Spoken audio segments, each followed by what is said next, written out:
What's up, guys? Today's a very special day because I have two Elite Force guns that are submachine guns. I'm very excited to shoot.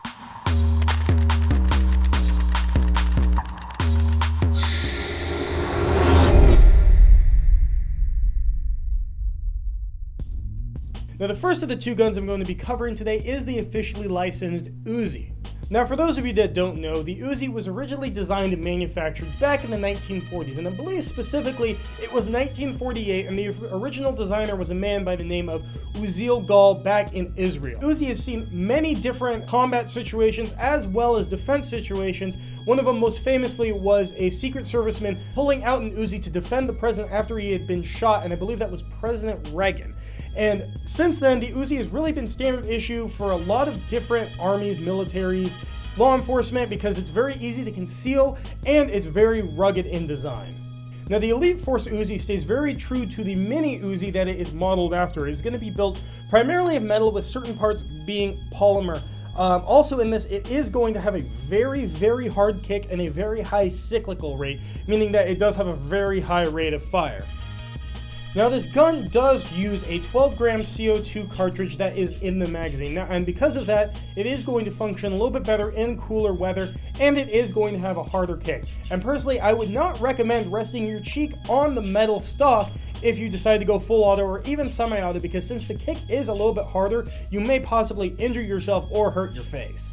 Now, on this gun, you will find the standard safety mechanism, meaning it does have a selector switch for safe, semi, and full auto. However, it does have an additional safety that is very similar to that of a 1911. Just like the real Uzi, this one does have a safety mechanism on the back of the pistol grip that has to be engaged before you fire. Now, this gun does clock in right around 390 to 400 FPS, meaning it may be a little too hot for most indoor fields. However, it will be a great addition for your outdoor or Israeli loadout because it has a very high rate of fire, which we all know is always fun to do, as well as a very crisp and clean semi-auto. Now, the gun does come in at $174.99, and for that you are going to get an accurate, hard-kicking replica of the Israeli Weapons Industries Mini Uzi. Now, the next gun I'm going to be covering today is the officially licensed Elite Force H&K UMP gas blowback by VFC. Now, the H&K UMP was originally designed in the 90s and manufactured closer to the 2000s. The real version does come in three different calibers. You have the 45 ACP, the 40 Smith & Wesson, and the 9mm Parabellum variant. However, this replica is going to be based off of the 45 ACP version.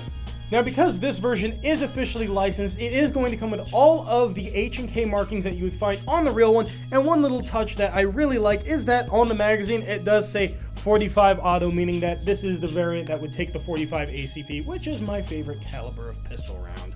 Now, to stay true to the real UMP, this gun is going to be built primarily of polymer, with bits and pieces being made out of metal. For example, all of the rail pieces, as well as the bolt and the top rail, are going to be made out of metal. Now, this gun does also feature a side folding stock, which is going to make getting in and out of vehicles easier, or if you're playing in extreme CQB situations, make you just a little bit more maneuverable so you can outflank your enemy or just take them down easier. Another feature of this gun that I really like is that the charging handle does feature a little notch at the top, so you can do that action movie H&K slap that everyone likes to do. Look at me, I'm in an action movie. Oh, I just did a hardcore reload. Boom, H&K slap. Now, one of the features that this gun also has that I really like because it's an extra touch of realism and something that honestly is just really cool.